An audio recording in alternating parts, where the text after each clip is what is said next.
Welcome to the Winter Comedy Festival, everyone.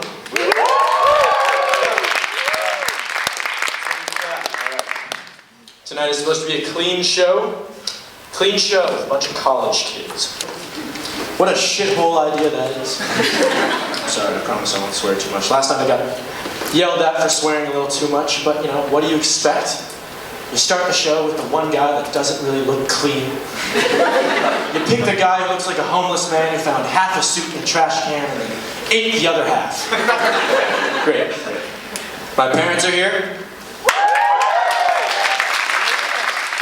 parents are divorced. That's not the joke, that's not the joke. Sorry, guys. Divorce isn't that bad, though. You know? It doesn't have to be all sad. You can look at it in a positive way. The way I like to look at it is that I get 16 nights of Hanukkah. That's great. You know how many gifts 16 nights of Hanukkah gets you? Also 16. I want to talk about my parents. I want to talk about my dad. I want to start with a story about my dad. The first time I did stand-up comedy, I was 17 years old. And I was scared out of my mind. Because, let's be real, like, this is a scary thing. You're getting up on stage, you're vulnerable, you hope people laugh at you, you hope you don't bomb. I've already shat my pants tonight, but you don't know that. The first time I was scared, right? So I talked to my dad. I said, Dad, I'm scared. You know, what if I'm not funny? What if I bomb? What if they don't like me? What if they don't laugh? My dad, stroke of genius, he said, Adam, you're gonna be fine. Calm down, just calm down. You're gonna be funny. You know why? You know why you're gonna be funny? Because you're Jewish. And Jewish people are funny. Jerry Seinfeld, Billy Crystal, Jerry Seinfeld, Chris Rock.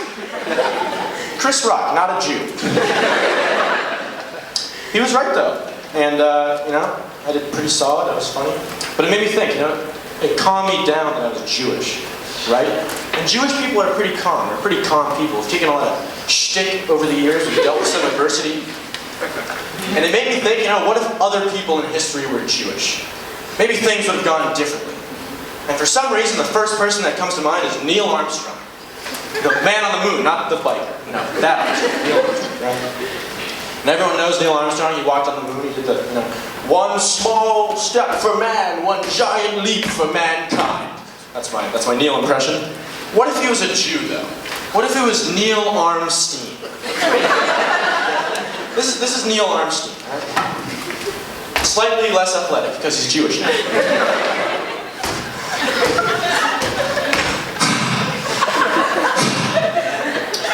I'm on the moon. Now what? That's Neil Armstein. You gotta realize how calm Jews are. Jews are so calm that they invented the circumcision. That means one calm Jew in history was like, all right guys, we're all gonna take our ding-a-lings and snip the tips, it's gonna be great. And all the other calm Jews were like, yep, we're on board. Now what? Jews are calm, Jews are calm. Another Jew I want to turn back to is Jerry Seinfeld. Jerry's a hero of mine.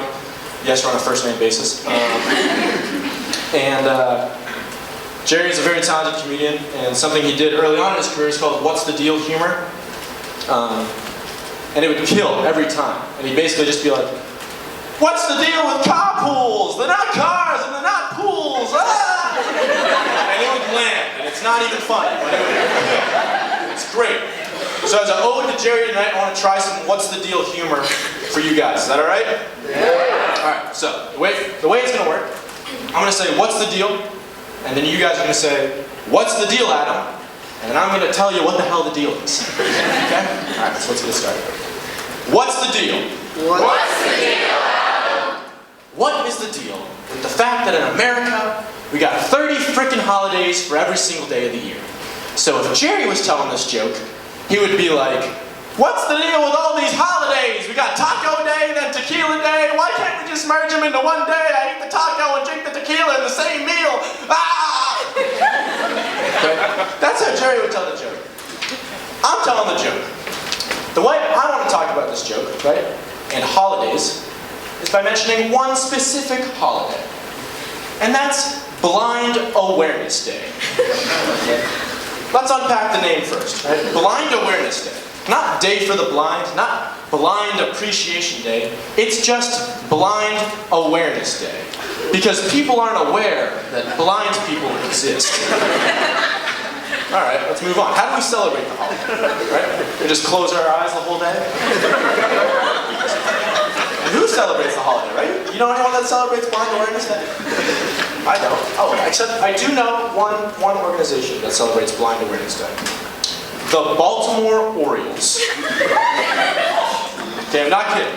The Baltimore Orioles baseball organization felt like their fan base would really resonate with Blind Awareness Day. That means one day in the clubhouse, right, in the front office, they were like, hey guys, we're having a tough season. We gotta think of something to do for the fans. And one guy in the back was like, how about Blind Awareness Day? And everyone was like, yeah, I'm on board. Now what? They were all Jews. Right? So how do the Baltimore Orioles celebrate Blind Awareness Day? Well, I'll tell you how. They thought it was a bright idea. On July 28th, they have a game. They're going to cover all of their jerseys, all the players' jerseys, in Braille. Okay? So it doesn't say Baltimore, it doesn't say Orioles, it doesn't say their name on the back or a number. It's just a bunch of frickin' dots. Okay, let's unpack the logic of that. If you're a blind person in the crowd at a baseball game, it doesn't help you see the game any better if the players got Braille on their jerseys. It's not like you can walk on the field and feel them up and be like, oh, Manny Machado, you got a double.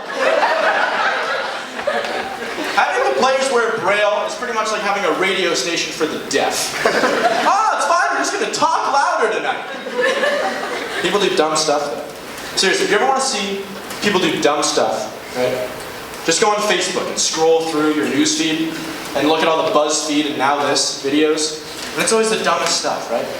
It's always like, 50-year-old woman finds stray raccoon and keeps it as a pet. And then there's a video montage of the woman and she's got the raccoon on a leash. He's so cute and cuddly. Lady, that's not a stray raccoon. That's just a raccoon. It's not a pet. He wants to eat your face. Those dumb people aren't the people you have to worry about, though. The people you have to worry about are your friends, right? The people you actually interact with. You guys ever have those friends that always start statements with, what would you do if I... And then they say some crazy shit and they never deliver. And it's always like, what would you do if I ran on stage naked right now and danced around? And I'm like, I don't know, Greg, I'd stop being your friend. That's what I'd think you're an idiot. Okay? Those people you don't really have to worry about. The people that you have to worry about are the people that say, what would you do if I? And then they say the crazy shit. And then they actually do it. I have one friend that comes to mind when I think of this situation, right? And his name is Michael Trainor. We were best friends growing up, and he did something like this in 4th grade. So picture me, young 4th grade Adam, still Jewish, just less hairy. And I'm in the back of the class, in the arts and crafts section, right? And we got a tub of sharpened pencils. It's about 50 sharpened pencils rolled up tight in a tub, right? Tips up, sharp as knife, sharp as a bunch of knives, and the tips are up. The erasers are down, tips up. And I'm just testing the tips to see how sharp that is. I'm not trying to be sexual right now, okay? I'm testing the tips, though. I'm feeling it out. And Michael comes along. He says, hey, Adam, what would you do if I shoved your hand in all the tips of the pencils? Yeah. And I'm like, I don't know, Mike, you're not going to do it, so who cares? And Mike goes, oh, yeah? And I pull my hand up. And I got about 47 frickin' pencils stabbed into my hand. And Michael starts screaming. He's like, oh, Adam, I'm so sorry. I didn't mean to do that. And I'm calm. I got these pencils in my hand. I'm not freaking freaking out, but Michael's losing his cool. And every single time a pencil falls out, a new fountain of blood is screaming on Michael Kramer's face, and the blood's coming all down, right? The teacher comes into the back. She's like, Adam, you gotta go to the nurse's office right now. You lost a lot of blood. So she walks me down to the nurse's office, right? I'm just bleeding all over the hallways. Really leaving my mark. I get to the nurse's office, and the nurse is freaking out too, right? Because I've lost all this blood at this point. She's like, Adam, we gotta bandage you up. You lost all this blood. Are you lightheaded? Here's a cookie. Drink some apple juice. You're lightheaded. You lost all this blood. Why are you so calm right now? You're not even freaking out. You're so calm. What's going on? And I turn and look at her and I say, it's because I'm Jewish. Thank you. That's all I got.